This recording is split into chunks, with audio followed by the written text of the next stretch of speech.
empowers you to have uncomfortable conversations on hot topics with people who don't share your same beliefs. Your host, Katrina Esau, Sabrina Protic, Ricky Burney, and Walter Parker. Now let's get ready to have that conversation. Uncomfortable Conversations is powered by the Trendsetter Mentor Group, an exclusive membership for mentorship on Facebook.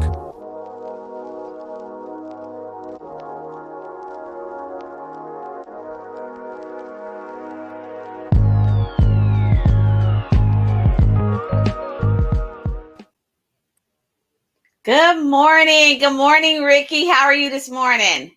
Good morning. I am doing amazing. How about yourself? Wonderful, wonderful. Well, we're coming live from Florida, and it's a little chilly. I have a light sweater on. It's not heavy. It ain't heavy, but I don't have short sleeves on either. Do you? Definitely no short sleep. None. None. I know. It's very cold this morning. Yeah, it can be a little cool. But the thing about Florida weather is it changes rapidly. So like tomorrow, right? Not even tomorrow. We could be talking about this afternoon. I know. I might have to peel this off. So Right. yeah, great. So Ricky, how was your weekend? Hadn't talked to you in a week. How was that? My weekend was very quiet and productive. There was a lot of relaxation, but there was also some movement as far as things in business. So I can't say I have one complaint about this weekend at all. Excellent. Well, I'm kind of like, go Bucks. Yeah.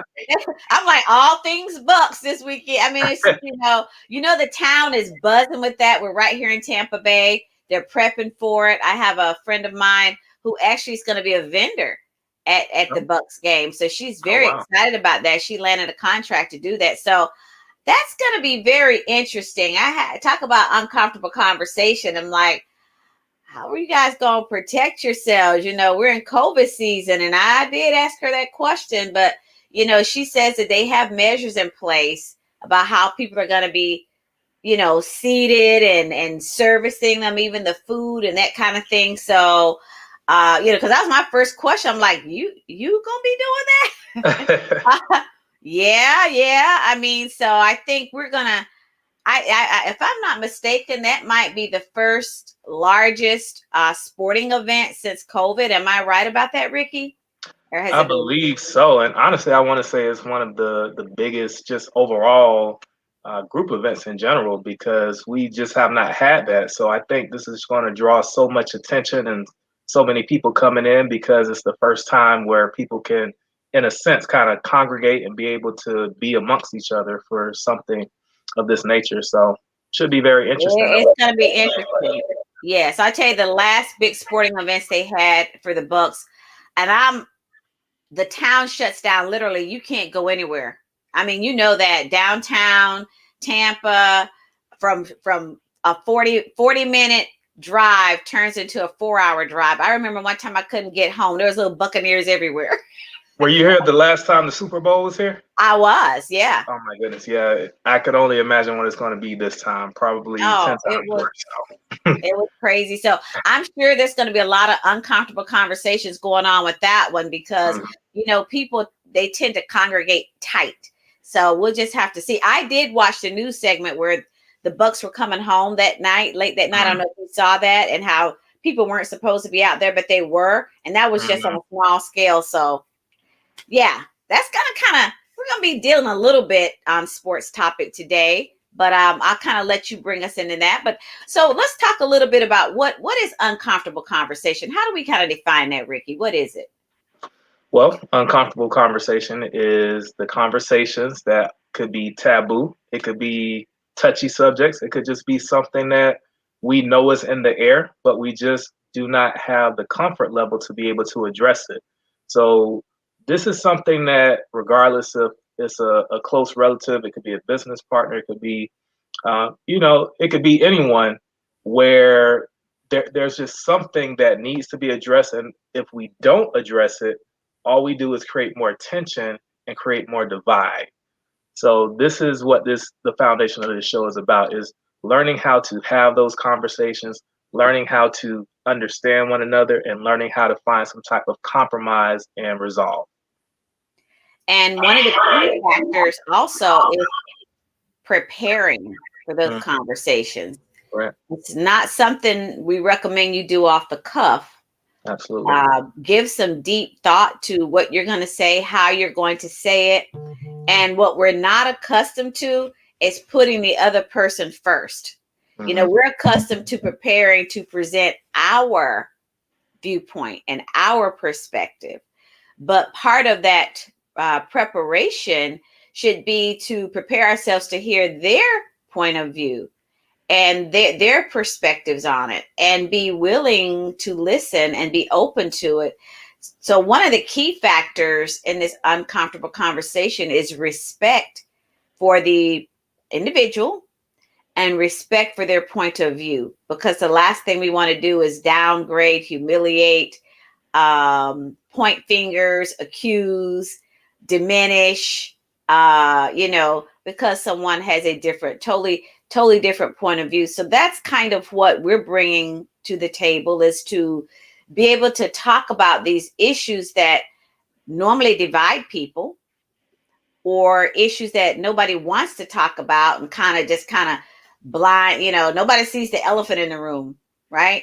He's right. big as daylight, but nobody wants to talk about the elephant in the room, and just rather kind of gloss over it. And we, let's face it, a lot of us live our lives every day not addressing certain issues with certain people in our lives because we just don't want to go there, because, don't talk to Uncle Bob, because if you talk to Uncle Bob, family ain't gonna be able to eat dinner together, right? Right, exactly. So that's kind of what our uncomfortable conversation is all about. So Ricky, do you want to introduce our guest? Absolutely. So today we have two distinguished guests. Our first guest is Chastity Sonyer, who is the managing partner of RBC Consulting Firm, LLC. She is the VP of Operations for Restore Her Movement and the founder and president of Sisters in Christ, which she has led for 20 years. She is a native Houstonian who loves living life to the fullest. She is an entrepreneur, a certified master life coach, empowerment speaker, and leadership trainer. Welcome to the show, Chastity. Our second guest is Brett Masters, who is a POE broker consultant, a former collegiate football player for the Miami Hurricanes, and he is also going to share some insight on this uncomfortable topic that we will discuss today. So welcome to the show, Brett. And if we can bring both of them on the screen right now, I do have just a quick icebreaker question for both of them. Well, 3 questions for you. And I'll start it off with Chastity, since you have that smiling face. I think you're ready for these questions. So the first question I have for you is, what is the passion that wakes you up in the morning? The passion that wakes me up in the morning is first God, and second my family, my husband and my children, my child. So that's the drive that takes me there. I love it. I love it. Next question is, what is the purpose that your business provides? Well, the purpose that my business provides is basically, from the life skills, the empowerment speaking, is to basically motivate and make women impeccable, teach them and learn them, give them the tools to make them boss up, show up, and execute the S on your chest. And when I talk about the S on your chest, it's not being the cliche of a superwoman. It's about being super smart and learning how to be super smart in corporate America as well as an entrepreneur. And for myself, I brand myself as the CEO of motherhood. And the reason why, i.e., we are entrepreneurs, we're in corporate America, but we're also mothers. And the pandemic, we're all working remote. How do you function like that? How do you make it work? How do you do live streams? How do you keep it going and still focus on your daily dreams and aspiration as a woman?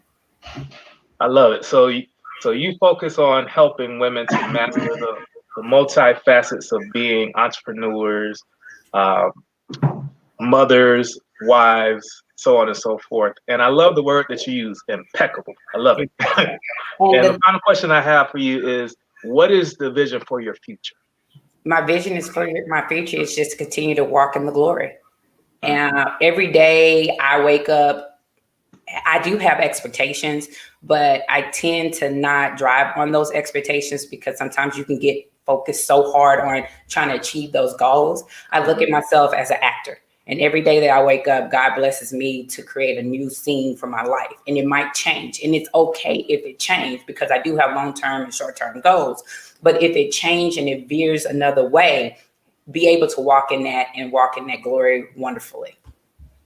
I love it. I love it. Wow. Now, Brett. Good morning, Welcome to the show, Brett. You've had some time to think about these questions. You didn't get the easy route. You didn't get the easy route. So yeah. So now that you heard her answers, there's no comparison. This is all your own. So for you as well, what is the passion that wakes you up in the morning? Well, just like Chastity said, I'm a faith-based brother. I had great raising in the Bible and what Christ did on the cross for me. I like to think that I'm a servant and a servant leader.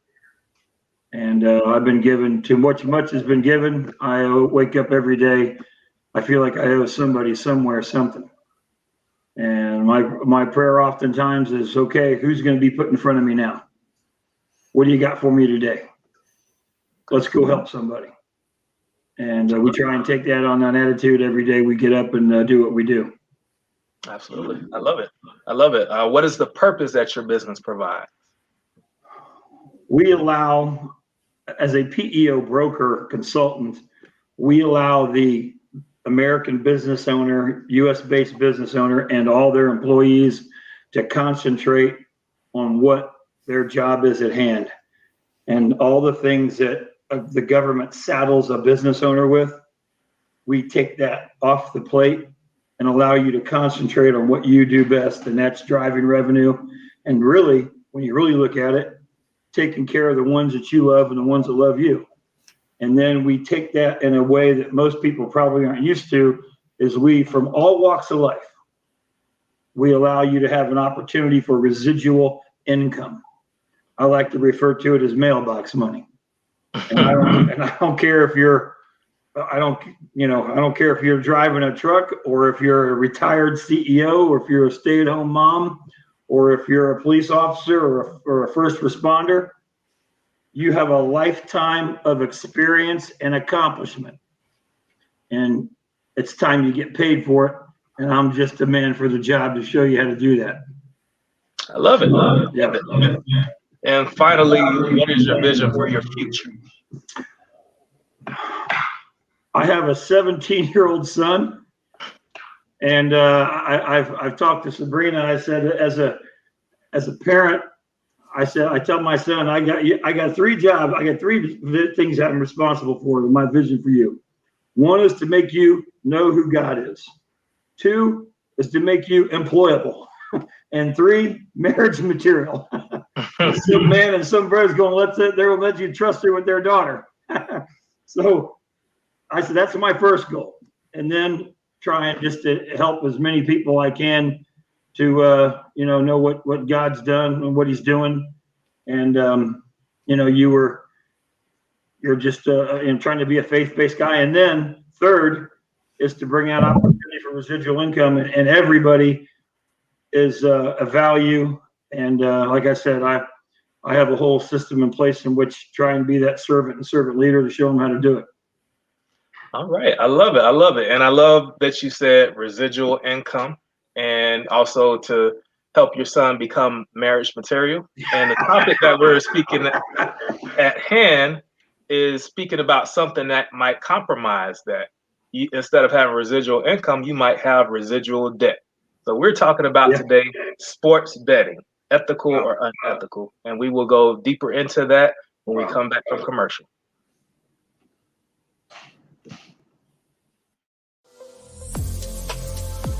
Uncomfortable Conversations Talk Radio is sponsored by the Trendsetter Mentor Group, an exclusive membership for mentorship.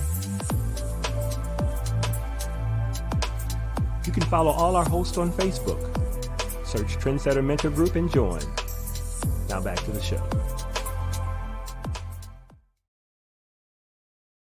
Welcome back to Daily Blast Live. Today, the Supreme Court struck down a federal law that prohibits sports gambling. The landmark decision gives states the go-ahead to legalize betting on sports. Well, this got us asking, is sports gambling good or bad for states? A lot of opinions here. Take it away, Sam. Thank you so much, Ebony. Yes, lots of opinions. So let's get right to your comments. We have Janine Stromberg. She says, this is a win for organized crime. They love sports betting. Ooh, let's get Della in before Al. It's actually a loss. That's a loss crime. Yeah. Okay, Della Street commented, won't betting cause the games to be thrown? Isn't that why it was made illegal to begin with? I don't think it'll cause the games to be thrown, just because to influence a game, you need, participants that need money. Most of the guys on the court are multi-millionaires. So it would take a lot to influence them. And to try and shift a game like that, there was the issue, there was a referee about 10 years ago, Tim Donaghy, that was accused of kind of doing stuff to sports lines, but I don't think it'll affect the players at all. What about college, though? Yeah. College players don't have a lot of money. Oh, there's been stories. There's been incidents where they found out later on that they did throw the game. And it's not even that they throw the game. The bookies contact them. I love, like, the organized crime and stuff. They say, don't lose. Go ahead and win that game, but make sure you don't win by more than 6. Right. So that's how they get the players. So they make them seem like they're not really doing anything. I could make a bet anytime I want with whoever I want. Like, I could find a way to bet if I wanted to in 5 minutes. Yes. So I don't think legalizing it just means more money for the government. Yeah. Remember Blue Chips with I sure Tony do. through the game? Yeah. Yeah. He cried about it. Daryl Patrick weighed in with legalized betting will cost illegal bookies lots of money, and hopefully it will put them out of business. Now your bookie will take you to collections instead of breaking your legs. Oh, my gosh. Wow. I like the old way. I'm all for more revenue. If it comes from marijuana, if it comes from betting, I mean, we clearly need it. And some of that money goes to school systems. Roads, all of it. Yeah. I think it's important. Welcome back to Uncomfortable Conversations, and we are starting our topic today about sports betting, ethical or unethical.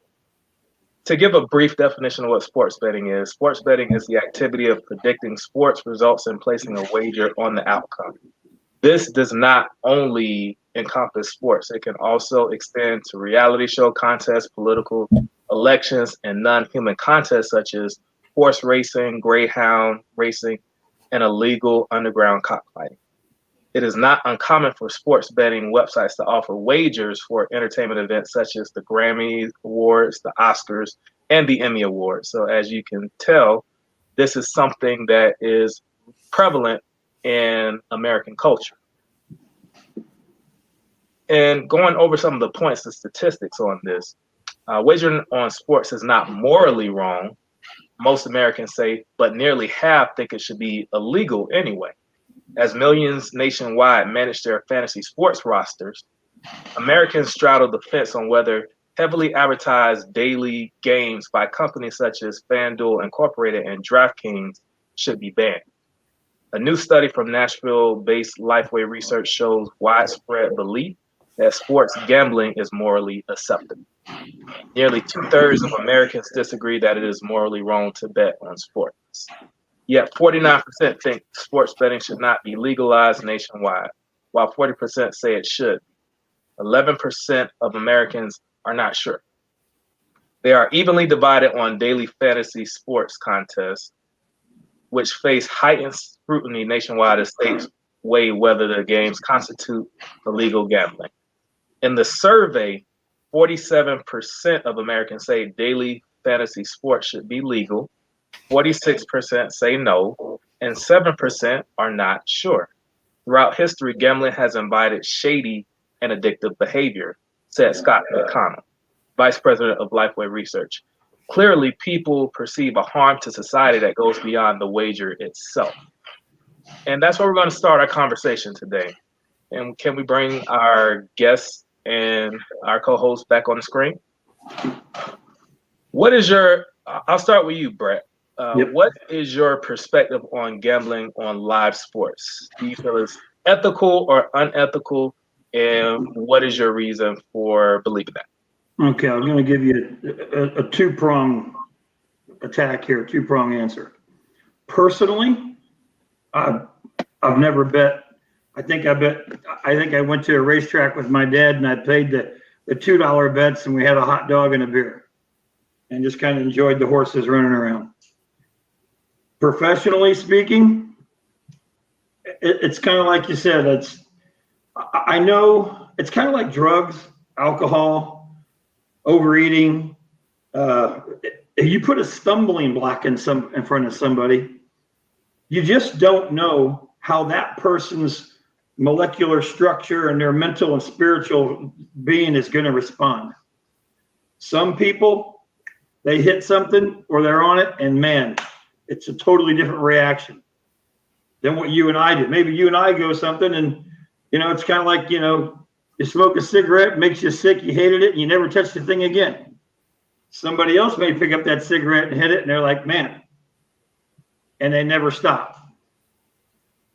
It's such a sensitive subject, and I look at gambling just like all those other, like you mentioned, those other addictions out there. It is such a volatile and dangerous thing to deal with. You are playing with fire. Some people can handle it. Some people can't. Most, in my opinion, can't handle it. And the environment that you go into and the people that are in those rooms when you step into those places, most of the time are probably not a good place for you to be. Most of the time, there's going to be something in there that you probably shouldn't be around. So when you talk about athletes and coaches and teammates and trainers and school administrators and owners, and then you're talking about it's $1 million business. It's not going anywhere. But boy, is it a danger. Man, they're right there next to each other. And so when that line gets blurred, and your judgment gets blurred, boy, Lord help you, man. Look, I like a cold beer like anybody else does, but right after that cold, I'm looking for something to eat. Sometimes, and then I want some ice cream, but doggone, man, you do enough things one way, that pendulum only moves like this. But if you do it every time, you go to the gym one time, you're not going to look like Arnold Schwarzenegger. But if you go every day and you go it every year, now look where you're going. Just like the ice cream. You eat a bowl of ice cream, you're not going to get all fat. Don't worry about it. You're good.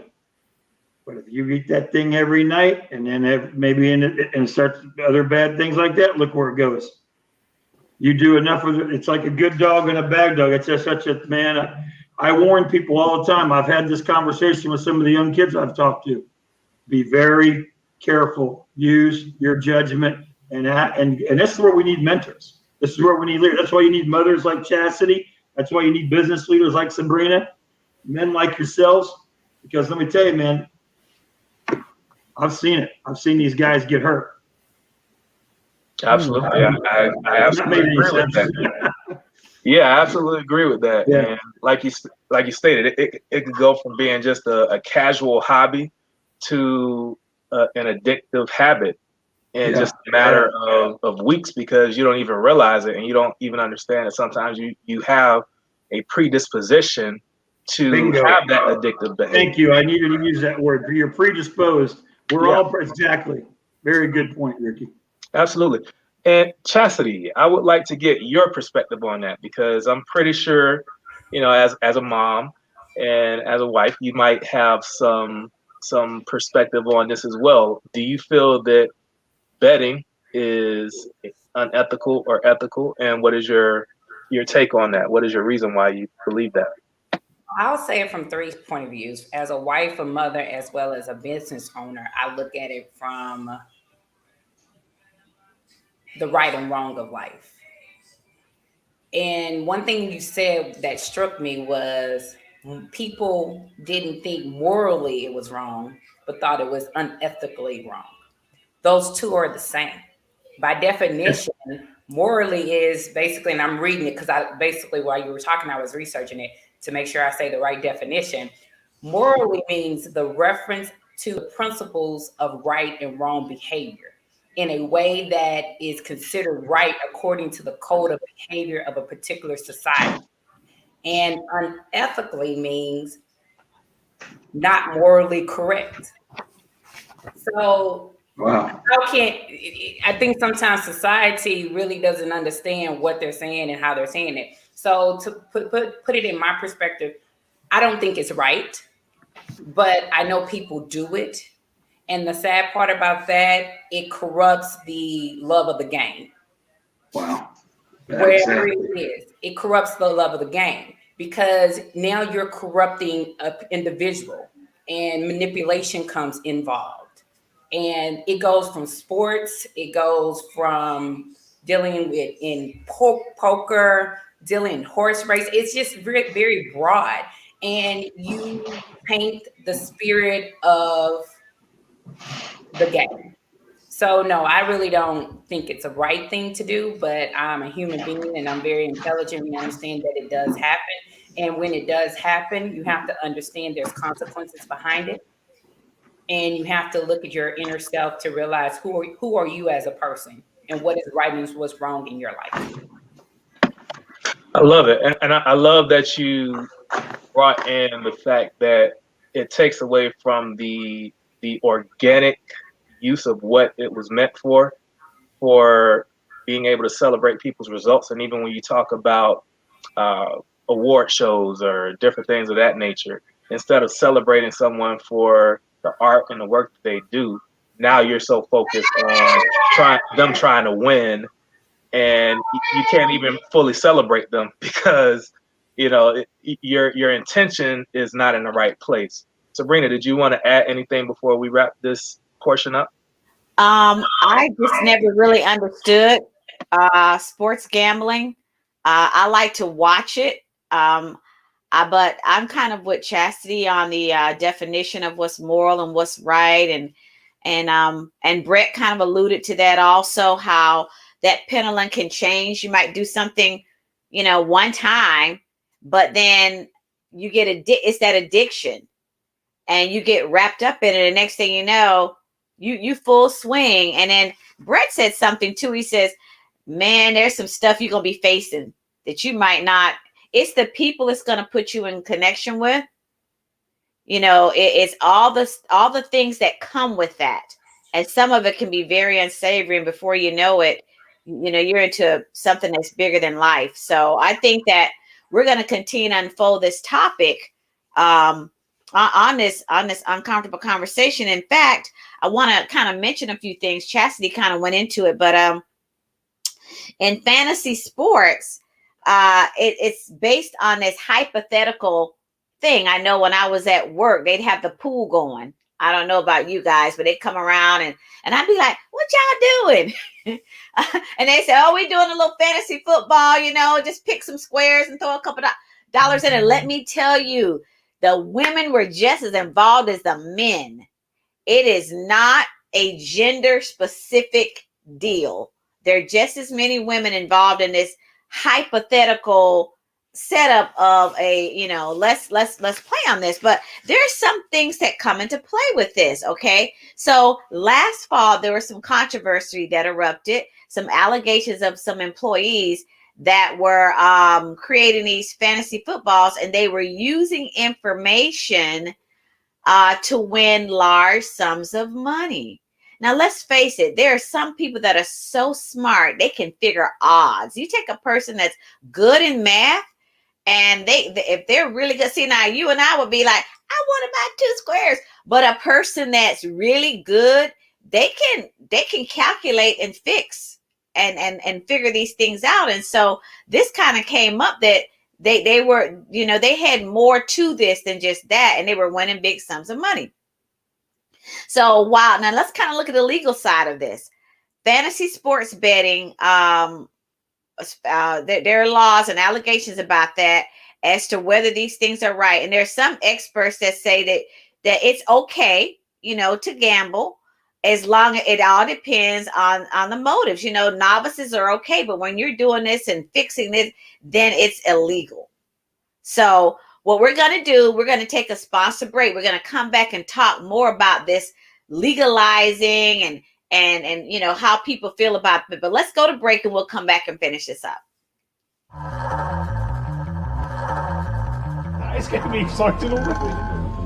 We arranged for gambler Tony Franklin to join a unique experiment by one of the world's leading experts on addiction, Professor David Nutt. Gambling addiction is not a failure of will. It is a brain disorder which is preyed upon by the gambling industry.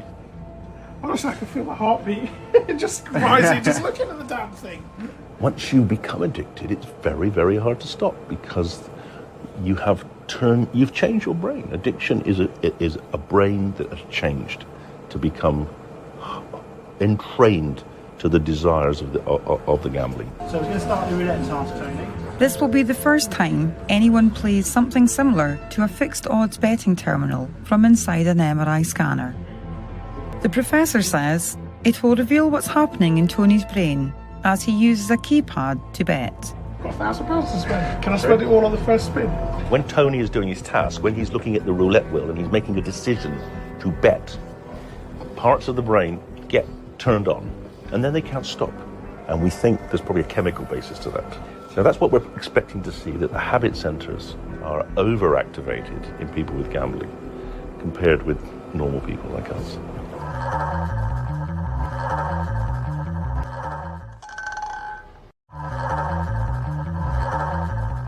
The brain's not very active. Maybe a little bit here. He's thinking at what shall I do? But it's pretty calm. Contrast that with what happens in the next one. And that's a huge difference from indeed there to there. Exactly. So that's in a matter of seconds as well, would it be? Exactly. Or? Absolutely, yes. Okay. So here we see the visual system, the back of the brain here, intensely activated. He's watching really closely. He wants that ball bearing to come down on his color. And now we look at the emotional regions. And these are different regions activated. This is the anterior cingulate cortex. This is the insular. And these are the two areas of the brain which make sense of emotions. They may generate the emotion he's feeling of excitement. Will I win? Won't I win? And here we see a very similar picture. In fact, the only real difference between winning and anticipating is this area here. And this is an area where I think we see the sense of satisfaction. Yeah, I've won. That's good. Register that. Start again. But overall, winning and waiting to see if you've won, the anticipation, they're both pretty much the same. And that's a really key point about gambling. It's not just the winning that counts. It's the taking part. And the taking part repeatedly when you don't win is as activating to a gambler as the winning. When you're sitting in a fixed odd terminal, you're getting this every 20 seconds. Yeah. So you can have hundreds of them. And so that process can become, in the end, it becomes kind of habitual. It becomes addictive. The Association of British Bookmakers told us 99.5% of people who gamble do so responsibly. Gambling addiction is complex and multifaceted, and as an industry, we strongly encourage responsible gambling. Controversial.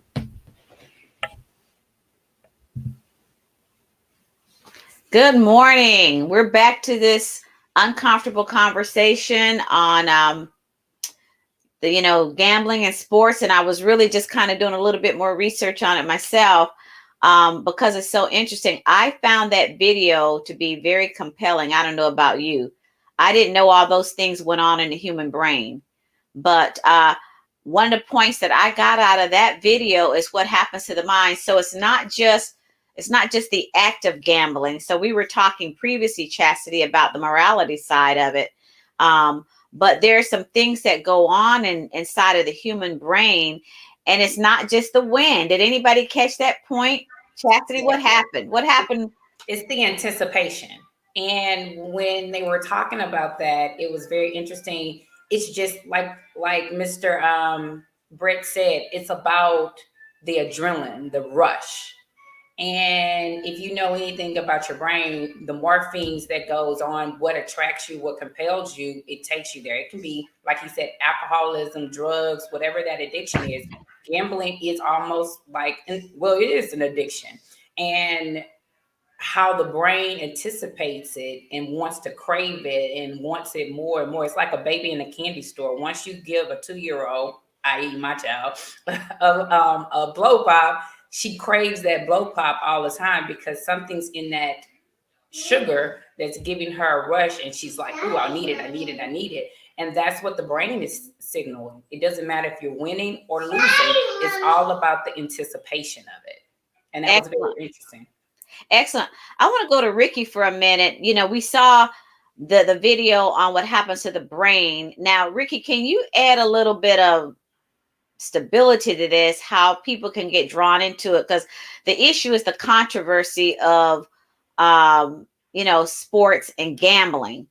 And we can see how people can get sucked into that, you know, with the brain.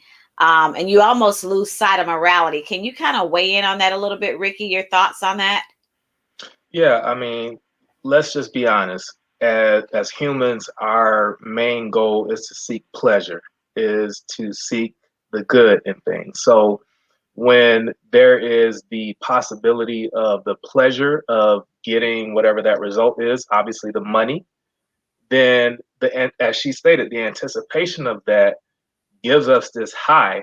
And even if it doesn't happen that time, we constantly do whatever we can to try to seek that. So we'll keep gambling, and God forbid we win one time.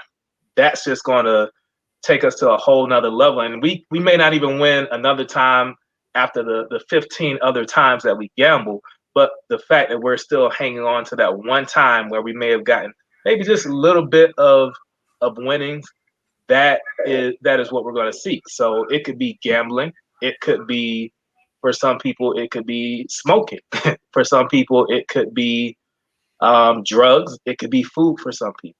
You know, some people, when they eat food, it's not for nourishment. It's for that pleasure that they get out of it. So they overeat, and they constantly finding themselves in need of doing that, because sometimes it's trying to escape what they have going on in their life. Sometimes it's for the control factor, and sometimes it's just the pleasure aspect of what we seek as human beings. So when the mind and the body wants something that's pleasurable to them, anything outside of it that tells them this might be wrong morally, this might be detrimental physically or emotionally, it doesn't matter, because the one thing that we are going to focus on is, how do I continue to get that high? How do I continue to get that pleasure? And you see families broken up all the time for that reason. I want to comment on something you said, Ricky, is the win, that one win. You can have 15 million losses, but that one win validates why you should continue to go on. And it validates why. You can have one win and 10 losses, but that one win said, I'm going to keep on going and keep on doing it. So that's me piggybacking off of what you said. Validation. Let's take it to another level now. So we've talked about this adrenaline rush. We've talked about the brain. We've talked about how it can be cyclic. We've talked about how, you know, it's legalized for the novice, but when it turns into a gaming type where, you know, you can calculate wins, now that's against the law. You can't do fixing. So, but then we talked about the religious side, you know, the moral side. And there were some interesting statistics. It said that almost 6 in 10 with evangelical beliefs, 58% of sports betting should not be legalized in the country, but 57% believe daily fantasy should be illegal. So you see how 58% say yeah, 57% says no. You know, even they're teetering on the fence about that. But now let's talk about it from a sports standpoint and the game. What are your thoughts on gambling in terms of the game and how it can corrupt the game? Chastity, can you weigh in on that? I think on two levels. If you're dealing with it just between friends, that's good. But if you're going from business owners, like sports agents and sports business owners, from that point, and telling people to miss a shot, miss a kick, miss a play, yada, yada, yada. I think that's wrong. And it goes back to what I said in the beginning. It takes away from the love of the game. Now it's become a business, and I understand business, but you need to have, it's a code of conduct to business. And that's wrong. And the sad part about it, when you tell that player that he has to miss that field goal, so another person of higher beings can collect money, you kill that spirit that that child had when he's played in Little League. You kill that soul to me. And that's what we continue to do. And it's wrong. And I think that they should be penalized and they should be brought to justice for it. I mean, because you're losing the it in it. Yes, So yes. I have a problem with the upper people in the sports world, in the gambling world, fixing fights, because you just kill the game, the sport. Thank you, Chastity. When we come back from break, Ricky's gonna continue the conversation on sports and gambling.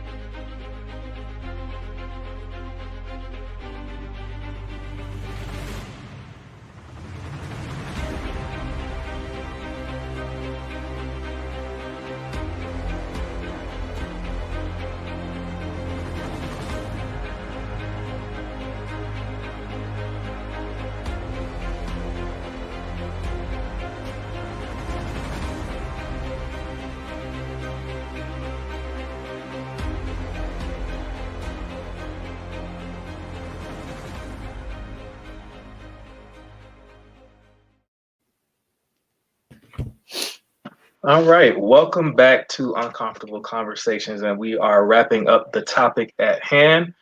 As you have heard, these have been some very robust perspectives on something that is a favorite pastime for many people in America today. You know, most of us have not given this much thought to it, but as you are really thinking about it right now, it really demonstrates the impact that something that seems so minuscule, how it is so detrimental to something that we enjoy. What I liked about what Chastity stated a little bit earlier is she talked about how fixing these games destroys the spirit of that child that was once an aspiring football player who now is that football player, how that destroys that person's spirit. But what it also does is it also corrupts the minds of those aspiring children, because let's be honest, I'm a speaker who many times goes into the school system, and one of the most common objectives of the children is to be a professional athlete. So when they look at these professional athletes, they look to them as far as a moral compass of what they should model themselves to be like. So they look at them for character, to show that they have integrity. And now when we're so focused as a society on betting and gambling and getting our money to the point where the players cannot do what they were called to do, which was be the best athlete and show up fully for their team, and they can't do that anymore, and the kids find out about that, what does that do for them as far as having a moral compass? What does that do for them to show that they have character? Where do they get their character from? How do we get them to have a foundation of integrity if the society that we have built does not focus on that anymore? So yes, you know, you can bet with your friends and everything, but just think about on another level how if it's going to the business level itself, how that is impacting how we operate on a daily basis within our culture and within our society. And with that being said, what I want to do is I want to pass it over to my co-host Sabrina, who is going to speak a little bit more with our guest about her upcoming book. So talk to us a little bit about that, Sabrina. Yeah, I'd like to do that. And Ricky, I just want to acknowledge, for those of you who don't know, Ricky is an author of the book called he's a success coach and author of the book called Destined for Greatness: 90 Days of Transformational Affirmation. He's right here in Tampa Bay, Florida. So if you hear a lot of that expertise and coaching coming out, that's because that's what Ricky centers on, and he's an excellent coach, and he's very good at deducting. So Ricky, we want to thank you for all your comments, well thought out, and your summarization of sports and gambling. So we're going to move right on to Miss Chastity Saunier. So Chastity, you are also an author, correct, of a book. Tell us about that, the raw hidden process. The raw hidden process, it basically stems from 4 major relationships in my life, growing up from high school on to my current marriage. And it's 4 elements of process that we go through as people in relationships and how it affect us and transform us into the person that we are today. So the 14 elements are the fear, the shock, the hurt, the trust, the anger, the hatred, the melting but not broken, the reality, the forgiveness, the why, the trusting, the actions, and the living and loving again unconditional. And when we go through some situations, especially in relationships of the opposite sex, we kind of get bitter. And when you have girlfriends, family members telling you, oh, you just need to move on, and you move on, but you never really deal with those issues. It's a process. And it might take years, it might take 6 months, but it's a process, and you are able and you are allowed to go through the process. You're allowed to be fearful. You're allowed to have the initial shock. The shock doesn't mean, okay, you're shocked and get over it. There's a process to a shock and getting over the shock. There's a process of anger, and people don't want to talk about the anger and the hatred in situations because, especially from a Christianity standpoint, you learn growing up, you should not hate anybody. But people still hate people. But then they push that down and they press that down and they never deal with that issue. And they never deal with that situation, and it filters and filters and it filters in their life. It can filter in their career because you don't deal with that root. You don't deal with the issue and you don't let that process heal correctly. So there's no time period on there. So basically, the raw hidden process is me being transparent of relationships that I've had, hoping that other people can be fulfilled and inspired by it. Okay, so I want to go in 2 places with what you just said, because one of my questions was going to be why write the book? You know, we all go through things in our life. You just said in hopes that. So just go a little bit deeper, because there was something that really propelled you. Maybe one of them was really bad. I haven't read the book, but what really made you put pen to paper and write that book and really share your life and share your experiences? So what was it? The one thing? The one thing was I've been married twice. This is my second marriage. And it was what I went through in my first marriage and the in-between relationship and my current marriage. And I saw a trend. And it wasn't a bad trend. It wasn't a good trend, but it was a trend. And I had to really do some self-reflection on myself to see why this was happening. Why was this occurring in my life? And once I sat that down, and I like to journal already. So I was already journaling for years. So I just compiled information and I said, you know what? I'm going to write a book. And I wrote a book, and I had a friend say, well, you need to write a book on these topics. So basically, relationships that I dealt with. And in 2019, it was a trigger of, why is this happening? What is going on? I can't sit and say, oh, because of lifeline, a situation is happening, I can go left. Well, I'm getting older. I can't just go left anymore. I have to figure this out. And once I figured it out in 2019, that my issue, my ownership, and not saying the relationship ownership, but I take part in that, is how do we communicate? So I realized not the act of what has happened in this relationship, but what internally was we lacking, and it was lack of communication. And that was the trigger, like, we need to communicate. There's a process that we go through, and we don't want to talk about our hurts. We don't want to be vulnerable with people, and we tend to not communicate that. We tend to just cover that up. So lack of communication would be the one. Okay, so online with our show, Uncomfortable Conversation, in line with what you said about communication, what about uncomfortable conversations that may have played a role in those relationships? Maybe you've even alluded to those in your book. So how would you put, now that you know the gist of this show and being able to talk about topics, even when people don't agree with you, what level of importance would you put on that in terms of the raw hidden process and those relationships?